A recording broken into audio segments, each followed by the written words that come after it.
welcome to Superhumanizer podcast, where we promote empathy and understanding in polarizing viewpoints through stories told by people living them. Hello, everyone. Oh my gosh, welcome to another episode of Superhumanizer. Hani and I have the incredible Dr. Jill Stein here with us today, sharing an episode. For those of you who don't know and have been living under some hovel somewhere, Dr. Stein is the Green Party's candidate for the US presidential election and the only Jewish candidate. She's running on a platform that prioritizes people, the planet, and peace. She's a Harvard-trained internal medicine physician who graduated with the distinctive magna cum laude honor, and she's been at the forefront of some of the most critical battles in our political landscape right now for a healthier and more just world, whether it's cleaning up coal plants, advocating for things like campaign finance reform, co-founding the Massachusetts Coalition for Healthy Communities. Dr. Stein's tireless efforts have earned her numerous awards and have positioned her really as a leading voice in the fight for not only environmental justice, but the leading candidate for Green Party voters and Arab voters in the United States. So, Dr. Stein, Jill, thank you so much for being here and your generosity in spending time with us and our listeners. We're so excited to have you. Really honored to be here. Thank you so much, Katie and Hani. Really great to be here.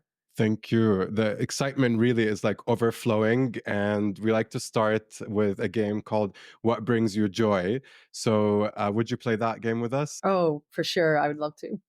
Beautiful. Dr. Stein, my dear, what brings you joy? Oh, so many things. Hanging out with my family brings me a lot of joy. I'll start with that. I could go on for hours. Probably I'll just give you a soundbite here. Lovely. Beautiful. So, Katie, I'll pass it to All you. right. What brings you joy? Well, so my friend Abby recently sent me these beautiful watermelon radish earrings from her business turned turquoise. And she sent them to me because she knows of my sort of commitment to Palestinian liberation and wanted something on the watermelon theme. So shout out to Abby for this new jewelry that's bringing me aesthetic joy today. And Hani, what is bringing you joy, my love? Oh, absolutely gorgeous, those earrings. Being here with both of you, Dr. Jill, it's just been such an honor watching your journey and what you've been doing and learning about you even more for this interview. I went through your platform website and there's just so much goodness. It's like a masterclass in what this country should look like. So I just wanted to say, being here with you brings me joy. Thank you so much for being here. I'm going to turn it back to you, Dr. Jill. What brings you joy? I'll expand on that because it really brings me a lot of joy to be building community, to create a world that works for all of us, because we are so badly hurting right now for that. And so many people are in crisis in virtually every dimension of their lives.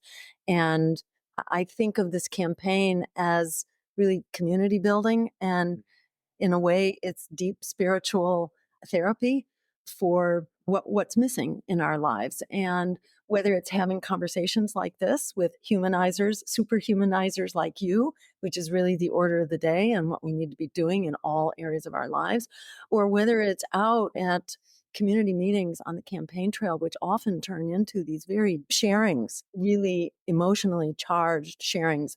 I've run many political campaigns. This is the third at the national level. And it's completely unprecedented, the kind of how emotionally charged this is right now, as it should be, because our politics are personal.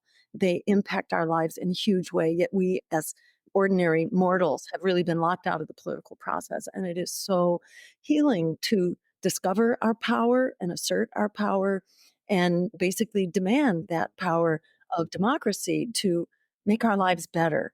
And it just feels like that is happening right now in an absolutely unprecedented way. And that gives me great joy hour by hour.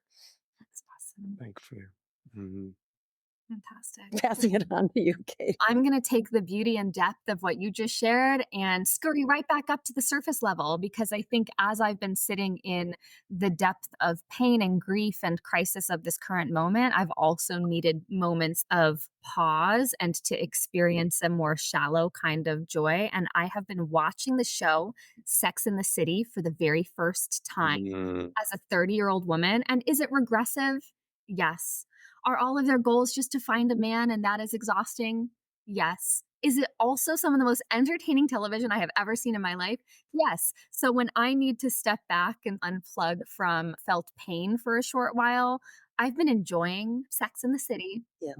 And honey, what's been bringing you joy? Beautiful. I would say a little bit of escapism here too. I think we all need a little bit of escapism. And so this little guy, it's so funny. He just like hopped onto my lap because he knew I was going to introduce him. This little guy just joined our family and is bringing me much joy, much needed oxytocin these days. And I thought that I would share that kittytocin with you two today as well. I love Baby you. animals bring me a lot of joy. Dr. Stein, back to you. One more. So I'll say animals, definitely ditto that. I have a cat and a dog, and they definitely keep me going. And it's very hard to leave them. That is the hardest thing about being on the campaign trail, I must say, is that they don't Mm, understand. And every time I go away, they think it's forever. mm, I always really look forward to getting back to seeing them and other family members who I'm also like not seeing enough of. And I have to say, taking walks out in nature, I find hugely restorative, and I have to go for a walk every day. And like my sort of ultimate indulgence is actually just sitting at the keyboard and just, and I mean the mm. musical keyboard, and just Wow. tinkering, Amazing. I can't say I actually play it. I just fiddle with it. And Oh. to me, that's like incredibly relieving. And back to you again, Didi. I think what you said about spending time outside is really resonating with me.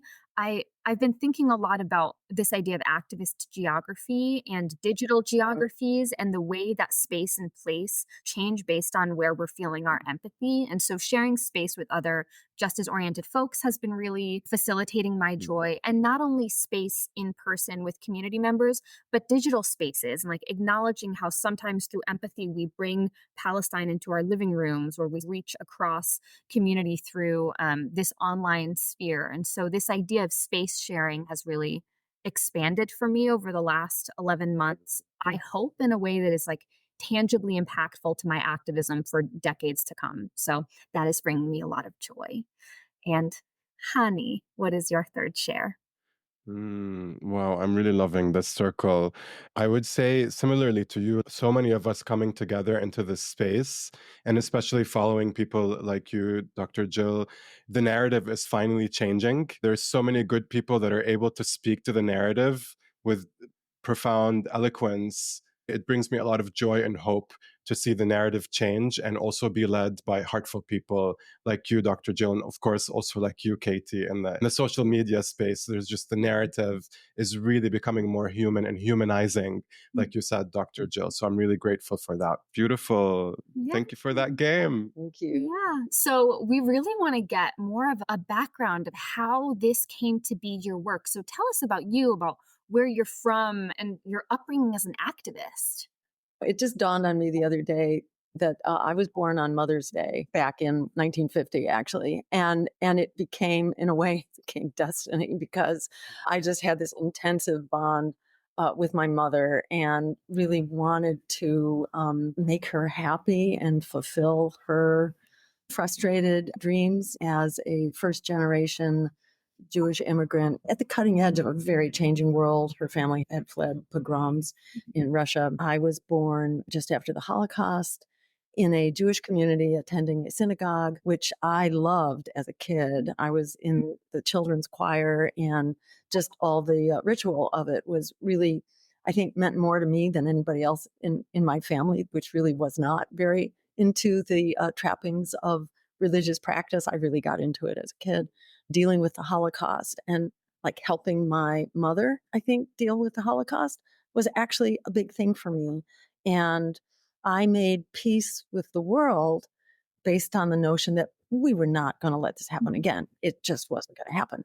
And that it wasn't just Jews, it was everybody. This shouldn't happen to anyone.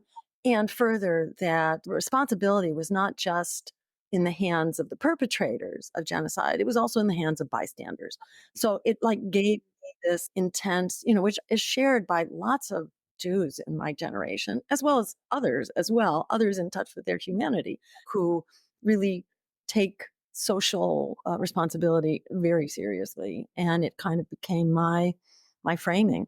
And I went on and became an internal medicine doc and saw much like I think is going on in your practice from what I take it on, that the makings of health, are so much not in the doctor's office. I mean, everybody needs access to the doctor's office, but that's kind of aftercare. You know, prevention is worth a ton of cure here. And what's going on in our communities is really critical. Everything from pollution to poverty to housing, jobs, war, nuclear weapons, you name it. All these are really critical. And as I became an activist really dedicated to working on all of those issues, and especially campaign finance reform, understanding how much the system is bought and paid for, I came to realize that, in fact, the mother of all illnesses here is our sick political system because it prevents us from actually making progress. We're mostly backsliding and at an accelerating rate now in a way which is just not survivable. And I began to realize how important the political process was. Ralph Nader's 2000 campaign was a real wake-up call for me. I had grown up during the Vietnam War, and for me, all political parties were just unbelievably corrupt and useless and not to be touched with a 10-foot pole. But Ralph Nader's campaign was just something totally different. It was really about the public taking ownership of our democracy, not on behalf of corporations and billionaires. Unlike the system that we have, this was something else. So that really supercharged me. And I got tricked into running for office at that time for the first, which is how I came to make that transition. I got tricked in for governor. I had been working on all these issues, watching us backslide, feeling really at my wit's end about how do we ever change this? How do we ever stand up for a life and rescuing us here? We're going over the waterfall right now as we speak. How do we fix it? So I went into that campaign out of absolute desperation because nothing was working. Why not try politics? Because there it was, running for governor in Massachusetts. And as the members of the Green Party pitched it to me, this is a chance to basically bring those issues and those solutions like campaign finance reform, green jobs, free public higher education, healthcare as a human right for everyone, affordable housing, all that, bring that to a much wider audience than what you can get just working in your niche and help build critical mass. And so I got to understand then what the good side of political party, an actual genuine political party, a people-powered political party rather than a corporate political party. I had a revelation in that campaign. We were locked out of debates as usual, but we had such big demonstrations outside of the debates that finally mainstream media was pressured to allow us into one televised debate. And there was no live audience. It was just in a TV studio. And I ran through the agenda, which really hasn't changed much, cutting our military budget and spending our dollars here on things that actually uplift our security and our well-being for us and around the world. I share that agenda. It went over like a complete lead balloon inside of that debate hall. Nobody even wanted to debate these issues. So it like just totally fizzled. And I walked out of there thinking, at least I tried. I walked out, I was mobbed by the press that told me I had won the debate on the instant online viewer poll. Wow. And it was like the revelation of a lifetime. It was like, oh my God, we don't have to persuade people. They already agree with us. The problem is, how do we circumvent this system, which is built to silence challengers, which is built to silence the people-powered opposition? And so suddenly I understood the objective in a very different way. I always thought I had to get out there and convince people. But I realized, no, that's not what we need to do. All we need to do is go out there and sound the joyful noise, that, hey, we can take power. Douglas said, the power concedes nothing without a demand. It never has, and it never will. We need to be that demand. There's no one else that's coming along to rescue us. We're the ones we've been waiting for. And Alice Walker had the final word about that, which is that the biggest way people give up power is by not knowing we have it to start. We're hearing about this online poll, which we didn't even know about at the time. People actually are already with us. We don't have to change minds. If you just look at the number of people who want an end to genocide, it's actually 68%, according to Reuters way back. It's now 61% who want an immediate ceasefire. Sorry, not just a ceasefire, but a weapons embargo now to just stop the flow of weapons. Really doesn't take more than a phone call. A phone call alone could do it. And our leadership is not going to make that phone call, not Democratic and not Republican, which is why we need to be in the mix. And we are the one anti-genocide, anti-war, climate emergency, pro-worker campaign with an agenda to go with it. The only one such campaign that is on the ballot across the country for 95% of voters, that we're not like a footnote. We're not just like saying the right thing. We are not a token campaign. We are a campaign which is contesting for power that the American people are really hungry for. And we're offering the solutions which are actually doable, which are practical, which are affordable, and which the American people are clamoring for. So that in a nutshell is how I got from where I started, to right now. Absolutely. That's sort of the 360 of it. Right Well, you there. speak to this beautiful trajectory too into politics and like tapping into this idea of the many versus the money, right? Of the many actually being Yeah. this groundswell possibility to overcome capitalist interests in politics. And you also speak to this tension between like popular movements and this oligarchy. And I'm curious how you learned about Palestine as part of this movement. As a Jewish person, you've talked about your upbringing, but I'm curious how Palestine crystallized for you. I had grown up with the conventional Zionist viewpoint. And it's important to stress that Zionism is not Judaism. And for a very long time, Zionism was actually very controversial among Jews and still is among many Jews, especially the ultra Orthodox Mhm, Jews. mhm. But I had grown up in that tradition, had never heard of anything outside of that. I must say, it's force fed to you as a kid, and you're told you have to go to Israel, and Israel becomes this much bigger political thing. And that just somehow didn't sit right with me in the era of the Vietnam War and everything else that was being shoveled into our political consciousness. I stopped short of going on the birthright trip. I did not go to Israel just because it was being force fed. And I didn't want to just let that happen. I didn't think a whole lot about it, and I just took for granted that, oh, this was a people without a land and a land without a people, and the Jews were fleeing anti-Semitism in Europe. Europe, not Middle East, Europe. They needed a home. Why not the desert? And that's as far as I thought about it until I became involved with the Green Party, where a lot of people had been paying attention to it. And as I began to move, again, being arm twisted into running at the national level, I started paying a lot of attention to this. And the Green Party, in fact, was adopting a position supporting BDS and opposing the apartheid government of Israel in 2006, actually. So I was witnessing this discussion, and there were a lot of Zionists in the party. So this was a very heated debate, but actually it was won over maybe a couple of years. The debate was clearly won, and we adopted that position. And it was part of my platform in my first presidential race in 2012. And I did not dive into it deeply enough to understand the many, I can't say complexities because I think it's actually fairly straightforward. It's really about international law and rights. But I didn't know all the pitfalls in that discussion and the resistance to it. And I was just seeing the wall of resistance, and it was really quite depressing. And this year, as our presidential campaign opened up, because Cornel West was going to be our candidate, and then he decided he wanted to run solo, which is not surprising. It's very hard to build a relationship with a party in the middle of a campaign, especially a little party which doesn't have a campaign in a box for you. You really have to know the players and how they work and all that. It's very hard to do. So you have to have a lot of trusting relationships to run with a small, non-corporate, people-powered party. You got to know the people. And really hard to do that quickly. It took me several runs. I was recruited in the course of that first race for governor.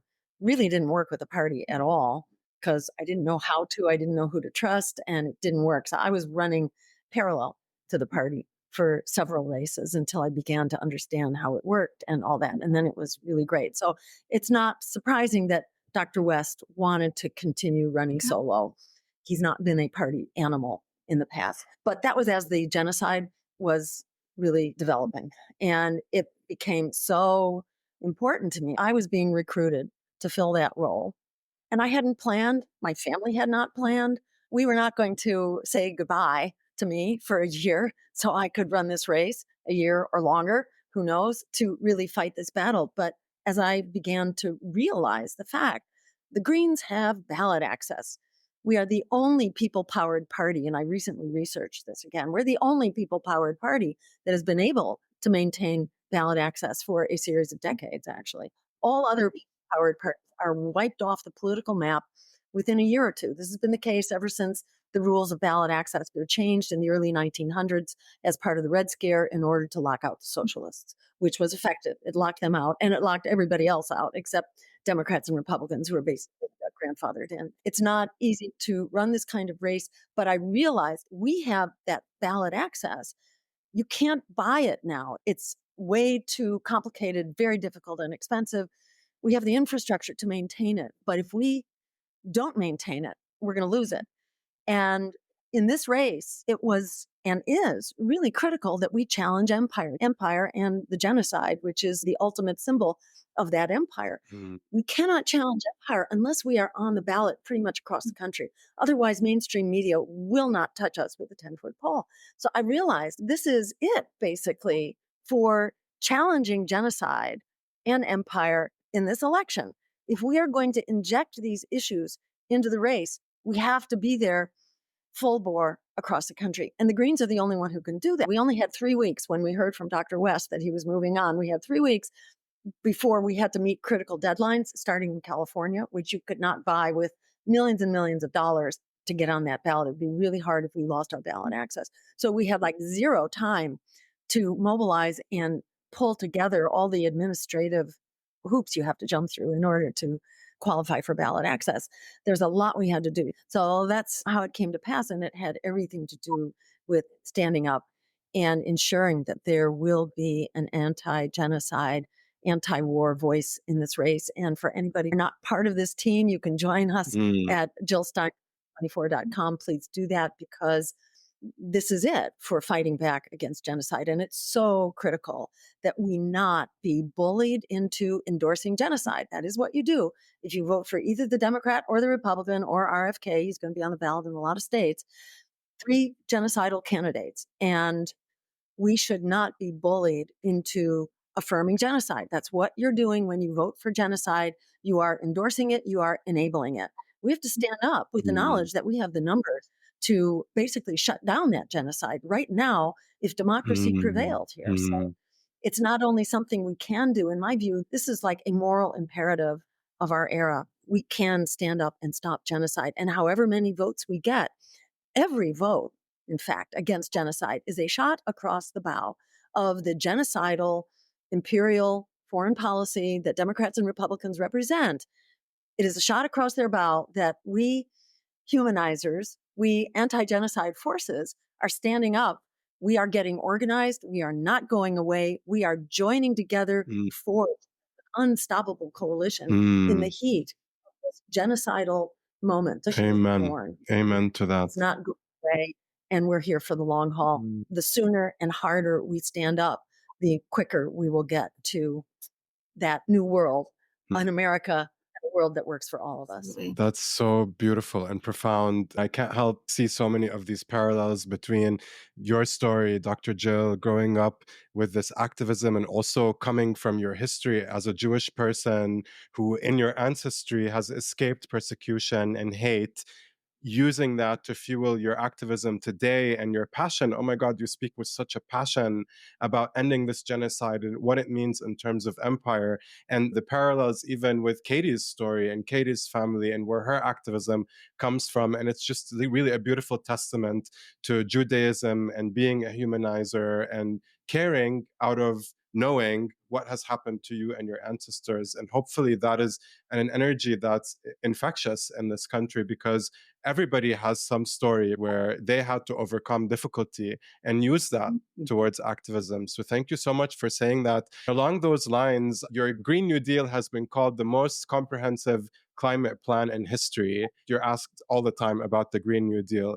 But I guess my particular question is, how does the Green New Deal intersect with a ceasefire, an arms embargo on Israel, and the eco-terrorism really that we're seeing being done by the Israeli army in Palestine? Those are such great points. Thank you so much, Hani. And thank you for your reflections on the whole this moment, this anti-genocidal moment that we're in, and the power that everyone has to bring to this discussion and, more importantly, to this movement.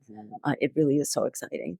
So the dots that you're connecting here between the crisis of not just the climate, but really every dimension of the environment and everything else, in fact, but let's just focus on the environment and the climate for the purposes of the moment.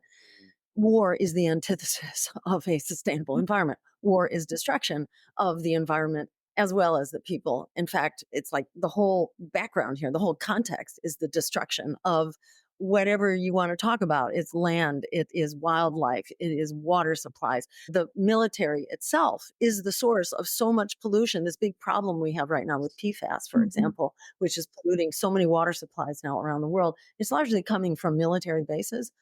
Which are polluting aquifers and river systems and water. So the militarism is deadly, not to mention the fossil fuel emissions of the Pentagon, which would make it rank something like 40 among 100 and whatever it is, 190 nations. So it's really up there in its emissions. And by the way, those emissions don't get counted. Thank you, Bill Clinton. This was part of his. Yeah, they do not Wow. get counted Oh, in wow. the tell. Yes, isn't that convenient? So that the largest military in the world, which is ours, they do not count against our tally of how much we are emitting. Wow. Likewise, the fuels that are exported, those don't count either. So there are all these very convenient things. And the thing about military stuff not being counted, that was negotiated by Bill Clinton as part of the early climate agreements. The U.S. would not sign those climate agreements unless it was agreed that the military would be exempt from even the charting, let alone the controls. Classic. Yeah, it is. It Empire. absolutely is. And we are in a all-out emergency here of the environment, which is very much related to our militarism empire going completely off the charts, not to mention nuclear weapons and depleted uranium and all these really just diabolical weapons, which are unsurvivable, unsustainable, horrible for wildlife. Even just testing the naval equipment is really destructive to marine mammals, and they are being driven crazy and are really at risk. Their numbers are in huge decline. And of course, it's not just marine mammals, it's really all forms of life. I think the World Wildlife Fund says you had a figure something to the effect that the numbers are down 75% from what they were like a mere 5 decades ago. If you bother to take score, it is extremely alarming here, looking at wildlife, looking at militarism and its impact on our environment, let alone the environment itself. So the Green New Deal is about essentially rebooting our economy as well as our foreign policy. So it is a demilitarized Green New Deal. It's a Green New Deal which shifts our investments. Right now, half of our congressional budget is being spent on the endless war machine, which is destroying everything around us, including ourselves, and impoverishing us here in this country so that we don't have the dollars we need for healthcare and housing and education and the climate and all that. Just by declaring a climate emergency on day one, which the president has the authority to do, Joe Biden, the Biden-Harris administration could have done this years ago. They can not just declare it, recognize we're in an absolute climate emergency. By doing that, they unleash, and we will unleash if we are in a position to do so, unleash over $500 billion every year for starters to put into creating jobs. So it's not like jobs or the environment, it is jobs and the environment. And it's like jobs that are healthier, better, just far more respectful to work in because they're not destroying your health. They're not destroying your community. They're not destroying your water supply and your air quality and all that, which goes hand in hand with both the fossil fuel industry and the weapons industry. They are both poisoning us and our children and all that. So the Green New Deal makes that right. And it puts those dollars into creating the jobs that transition us on an emergency basis into clean, renewably powered critical systems. And that's not only energy, it's also transportation, so that we have basically public transit within our cities and then between our cities. We have a rapid transit system as well that is renewably powered and extremely energy efficient. This is how we get to reducing our carbon footprint. It's also housing. We have a housing Mhm. emergency, and we need to be building at least 15 million new units of housing. We also need to reclaim the housing that's unused, but we also need to build high quality social housing, which is integrated with public transit, with green space, which protects green space, which prevents the problems, transportation, the pollution, the traffic congestion, and all that, which we associate with development. No, if it's actually development where transportation is powered by bicycles and you can walk where you need to go, or you walk to your transit station, and you've protected green space, everybody is healthier and happier and more prosperous for it. So that's part of the Green New Deal. And then agriculture is another key piece. Mm. We need quality, actually nutritious agriculture instead of this very degraded corporate profiteering system that we have, which is terrible for farmers, has largely put farming communities into abject poverty, has put farming families, especially Black families, African American families, who've been terribly abused and overlooked by this whole system.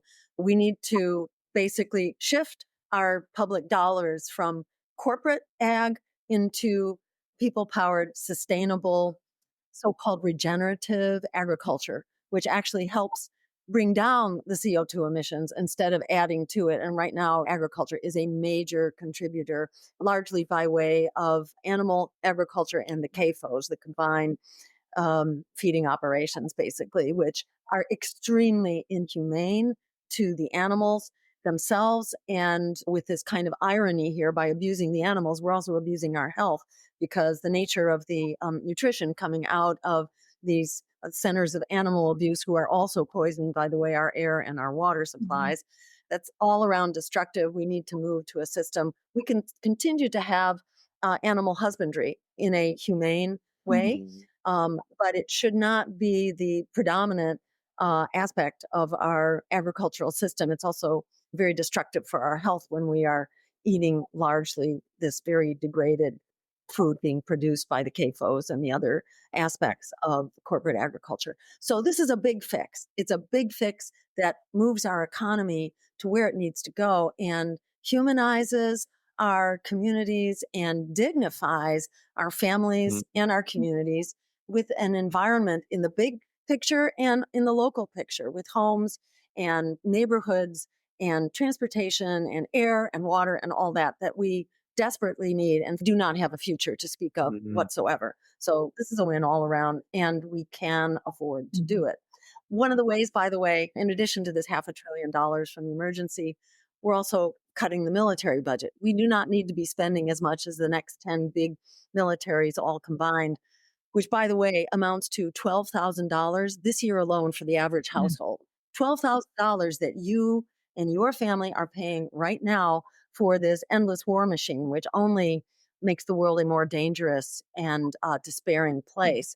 We need to cut back on those expenditures, on the military expenditures, and invest our dollars in things that make us secure and are actually essential right here at home. Absolutely. I mean, one of the things I so admire about the way that you're able to speak about this is the integration of the intersections of every single one of these crises, from the macro level to the meso level to the micro level, of this is how we're destroying the planet, and not only our own country and livelihoods, but every other nation that will struggle as a result of climate crisis, to these are how our systems are also really deteriorating economic justice for every family in the United States too. And at a city and household level, these are the ways that our lives would improve if we could address each of those things. And so we really were interested when we invited you to this interview, not only to hear about these integrations and the intersections of these crises on a macro level, but getting tangible ideas for people who can't quite translate that to policy, who aren't really sure how that works at a policy level. And one of the questions I've had for you in your campaign, which I know you've addressed brilliantly in the past, which is why I want to bring it up here, is this idea of reparations. Because as you spoke about racial justice and economic justice, I think folks hear language like reparations and they think it's too fuzzy and they can't imagine that in a tangible way. But I know you do have tangible guideposts of this is how reparations would function in my political platform. So I'm hoping you can speak to what this policy looks like more narrowly than the rhetoric that people tend to project when they hear language like reparations. Yeah. And let me just clarify here at the outset that reparations are exactly what they say. They are repayment for a debt Yeah. owed. That's not the whole story because there's a debt owed, which is basically the labor, the work of building this country, which was done in enormous quantity by enslaved people who really kept the cotton economy and I think also the sugar economy, but there, as well as building physical buildings. So much of the makings of this economy depended on enslaved people. Mm, And then there's the legacy after. And by the way, there was also those 40 acres and a mule, which were promised at the time of the Emancipation Proclamation and what that would have been worth. mm, So if people had been paid for that labor and actually had that promise been fulfilled, what does that amount to today? That is the question of reparations. Then there's the issue of everything that followed, which was everything from Jim Crow, lynching, redlining, mass incarceration, the drug wars, which was effectively a war on Black and brown people, continuing segregation of all schools and housing and everything else. So then there's that. And there are a whole set of policies to address that. But reparations is just this one piece of basically wages withheld. Mhm. It's important for people to get their back wages, which is what this is. That community that not only sacrificed their blood, sweat, and tears, but which died in huge numbers in a genocide that took place around that. So repaying the wages is the least that you can do. mm, And those wages are calculated to be somewhere on the order of 10 to 13 trillion dollars, something like that. The community itself, that is of people who are descendants of enslaved persons, the dialogue among that community has very much moved into cash reparations and the exact nature of what would be paid and when and over what time. That is the proposal that's on the table right mm, now because mm, that's the main thing that community is asking for. There are other proposals, and in fact, there are some small scale plans that have been implemented. I think is it Evanston, Illinois, which mm, is one example where, in fact, there are cash reparations that are being made mm, by the municipalities. In some cases, it's access to housing. It's a reversal of making good on the crisis of redlining because that is huge. The denial of adequate housing and housing as an investment that gets passed on between generations, that is huge. So that's also proposed. I know Michael Hudson, the economist, has a whole proposal to provide reparations in the form of housing. mm, And basically, here's a home that you were denied.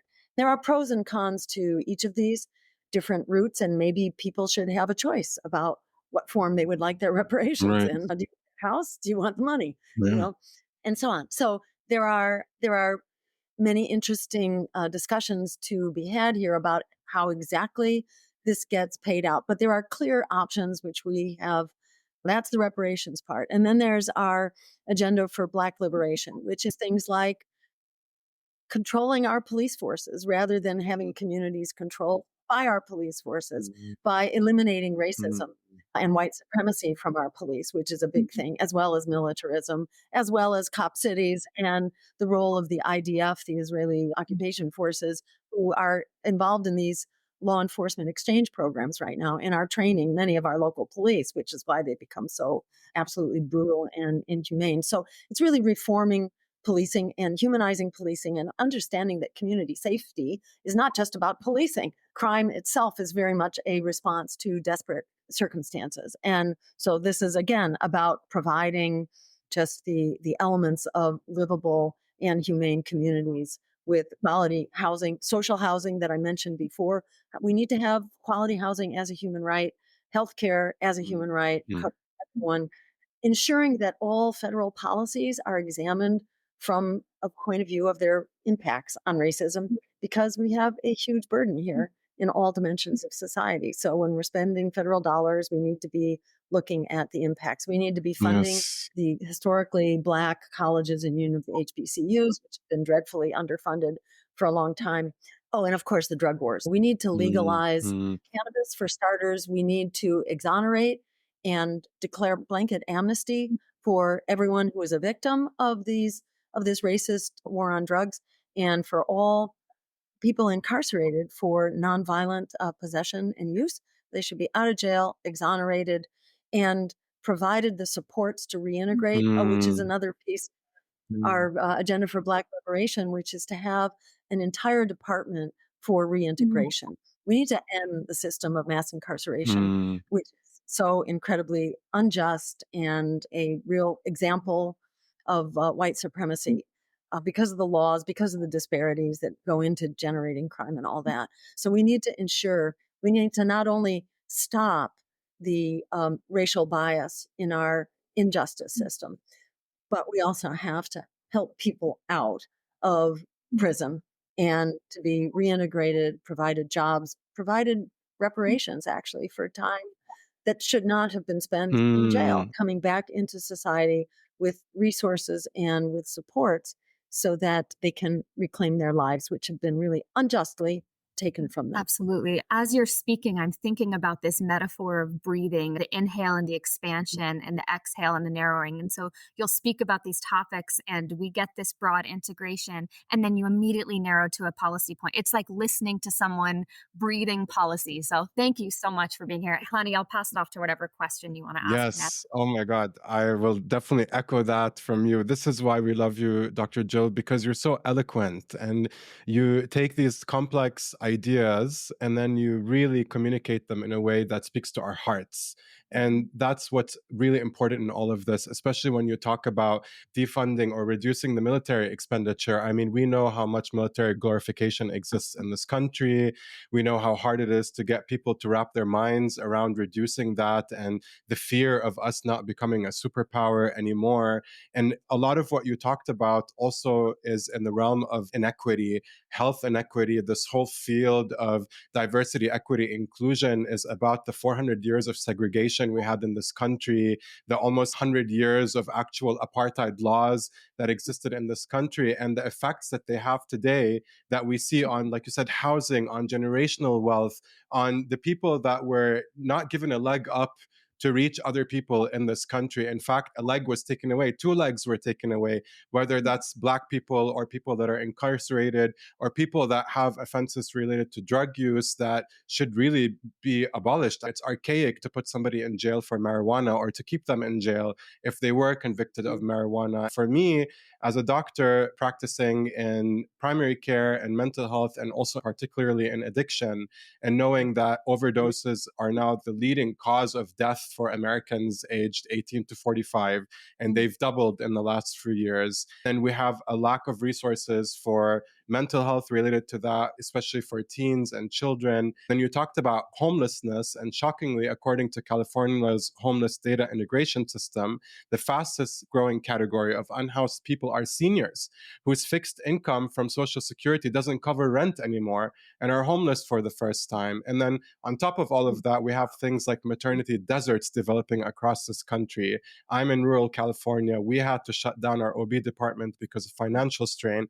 That's happened to more than 200 hospitals across the US and affects more than 2 million women of childbearing age. I really wanted to highlight these inequities that exist in our country when we glorify military spending on top of the domestic issues we have in our country, especially when it comes to healthcare. And so I wanted to ask you, how does your healthcare plan address these interconnected issues of substance use, homelessness, and maternity deserts to ensure that no American is left behind? Those are really great. Those are wonderful dots to be connecting. And they make the case of what a kind of global failure our healthcare system is, because in between substance abuse and homelessness and maternity deserts, everything else is really going to hell in a handbasket, excuse my French. But, we have an absolute epidemic of chronic disease. We don't even think about it as chronic disease anymore. We just think that, oh, yeah, early on, people develop glucose intolerance, so called. and elevations of their blood sugar. Basically, people develop prediabetes. It's just a staggering proportion of the population now which has either Yeah. prediabetes or diabetes. And then once you get that, then you have all kinds of other complications, everything from heart disease to greater risks for dementia and Alzheimer's and strokes and all that. And everybody has hypertension, and it's all getting normalized. This shouldn't be normalized, No. and has everything to do with our very screwed up social conditions and nutritional conditions. This is not an act of nature. This is an act of oligarchy, which is profiteering off of our health, off of our food, off of our energy, just making an absolute train wreck out of our lives. And it really comes back to hurt us. And we're not supposed to connect the dots here, because if we connect the dots, then we're going to be connecting these communities, and then we will be an absolutely unstoppable force, which is what we are. And we are in the process of discovering that and making these points. Substance abuse, again, it's just a symptom of hopelessness. We have this crisis of diseases of despair. That's the official name that's given to it. It's substance abuse, it's alcohol, it's depression, and it's liver disease resulting from the alcohol. There's this whole constellation, which is massively increasing. And now we also have rising cancer rates among young people. Again, a product of just this very reckless exploitation. This was one of the first things that really got me going as a young mother, discovering actually that these pollutants had worked their way into mother's milk, which I was like horrified to learn about it. And let me just assure people right now that still mother's milk is the best thing possible. It's the best thing possible, but we need to protect it. Let's protect mother's milk, and let's protect the womb while we're at it too, because there are Yes. also pollutants that are being imposed on the fetus, even young children, infants when they're born. There are just pollutants that are in our environment everywhere, and which have everything to do with many of these diseases. We have this growing constellation of illness. We are a very sick society with a sick economy and a sick political system. We've got to change that sick political system, and then the rest flows downstream. So this will self-correct if we allow democracy to do its thing, if we have a First Amendment, and if we have a press which is not very busy being a lapdog to power instead of a watchdog to power, which is what they need to Yes. be. We do that. We need to be fiercely fighting for our First Amendment rights across the board so that people can be educated about the nature of these problems, and especially about our political system and its culpability. These illnesses, everything from food deserts to maternity deserts to substance abuse, there are fixes here as well as real prevention. It is outrageous. In Massachusetts right now, actually across the whole country, this Stewart healthcare system has failed. And there are all these hospitals that are being shut down now, which were taken over by this privatized system of healthcare, which cut all kinds of corners and was devastating for patients, also for staff. And they've now finally gone bankrupt. And this should not be allowed to happen. Healthcare is a human right, especially in the wealthiest country in the world, which ties into this problem of oligarchy. We're the wealthiest country in the world, but it's concentrated. It's more concentrated at the top than in any other country in the world. Yeah. And as the Supreme Court Justice Louis Brandeis said many decades ago, we have in this country a choice between vast concentrations of wealth or democracy. We can't have both. And in this country, we have chosen the concentrations of wealth. And that continues to play out in both political parties. One may give lip service to a progressive agenda, but it's lip service because it is that party which is leading the charge in suppressing our rights of free speech, our right to protest, which is leading the charge on genocide and nuclear weapons. And there is no lesser evil out there. We have two greater evil options. And our job is to stand up and fight for the greater good, because when we get together to fight for it, as all of these issues are connected, when we stand up and fight together, we're absolutely an unstoppable force, and we can bring to bear the real solutions that are within our reach right now. I keep noticing as you're speaking that I'm smiling at like the most appropriate times because you bring up these crises that we're facing cross culturally and still Yeah. have this optimism of all of these are addressable. I want to be respectful and aware of your time. And I also want to bring in some levity about your campaign and the optimism it's really brought to different people. So you chose Professor Butch Ware as your vice presidential pick. Butch Ware is a Black Muslim professor, such a fantastic choice. His platform, even prior to you bringing him on to this platform, was so inspirational. And we know now as well that Jewish-Muslim solidarity is more important now than it has ever been. It is symbolic. It is a really beautiful demonstration of solidarity in action and love in action. And he has this really entertaining post on Instagram, which says, "A Black Muslim professor and a white Jewish doctor walk into a White House." And there are all of these comments kind of finishing the sentence of like, "And that's not a joke, folks." And a few of them have said, "And they end a genocide." So we generated a few for you for some giggles. A Black Muslim professor and a white Jewish doctor walk into a White House, and Fox News goes off the air for a week trying to figure out who to blame. A Black Muslim professor and a white Jewish doctor walk into the White House, and halal bagels become a national treasure. A Black Muslim professor and a white Jewish doctor walk into a White House, and Trump tweets, "Sad. Bagels are for losers. Make America white bread again." And finally, my favorite, a Black Muslim professor and a white Jewish doctor walk into the White House, and the ghosts of Malcolm X and Albert Einstein high five in the Rose Garden.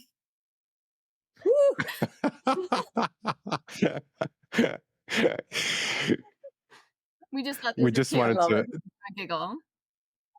Yeah. Oh, that's really great. to That make makes you my laugh a day little because bit. I actually had not heard those responses, and that's so great. That makes me want to post that. I don't think we have posted that on our Twitter account yet. Yeah, I'm gonna do I that. found it on his Instagram.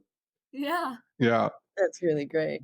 that's wonderful. Thank you for Yeah. laughing with us. But he's an amazing treasure, and it felt like there's something about this campaign that's been written in the book somewhere because he and I, it turns out we have all these like historic connections that his adoptive mother, he was raised by a single mom together with another family, and that other family was headed by Annie Young, who was the first Green elected official in Minneapolis. She was commissioner of parks for decades, a really amazing person. In my first national run, I had gone there to visit with her, and she was like a mentor to me who really showed me how to do it. And there she was, also bringing up Butch, which creates this Wow. almost family connection between us. So, yeah, we've definitely been on the same pipeline here. It's really incredible. Yeah. That's beautiful. Thank Yeah. you for that pick. And so, just to wrap our time up together, there's an American Horror Story episode called Election Night, where Trump wins the election because many voters chose to vote third party.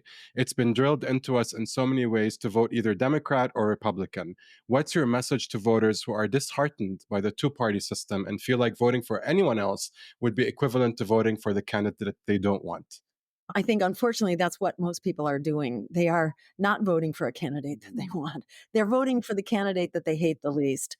And democracy needs a moral compass, especially in this era of genocide. We need a vision forward that addresses the moral imperative of the moment. Do not be talked into endorsing genocide. By voting for either of those candidates, you're basically affirming genocide, and you are enabling it. Don't be talked into that. Don't be talked out of your humanity. As Alice Walker said, the biggest way we give up power is by not knowing we have it to start with. This is a mythology. This is the talking points of the empire. They want you to feel powerless and hopeless. If you feel hopeless, then you're going to be powerless. The critical thing is to flick the switch in our brains from powerless to powerful. And when we become powerful, then we can do all these things because we actually have the numbers, we have the solutions. We represent the values of the American people, not Congress that invited that war criminal to come and speak to them, and we're on their feet once every minute Nightmarish. to applaud him. That's not who we are. That's an absolute violation of our democracy. We need to assert our values and demand an America and a world that works for all of us, that puts people, planet, and peace over profit. That is how we have an equitable, just, and secure future for us all that is within our reach if we stand up and make it so. Go to jillstein2024.com and join the team. We're unstoppable together. And thank you so very much, Katie and Hani. It's really been a pleasure Thank you being with so you Thank today. much for you. your time. Hani, I Thank think you. we dive right into our closing prayer. What do you think? Yes. Yes, let's do it. Okay, so may all beings everywhere thrive in peace and dignity and share in all of our joys. And may we see true peace in the Middle East for all in our lifetime. Thank Amen. you. Amen. Amen to that. Thank you.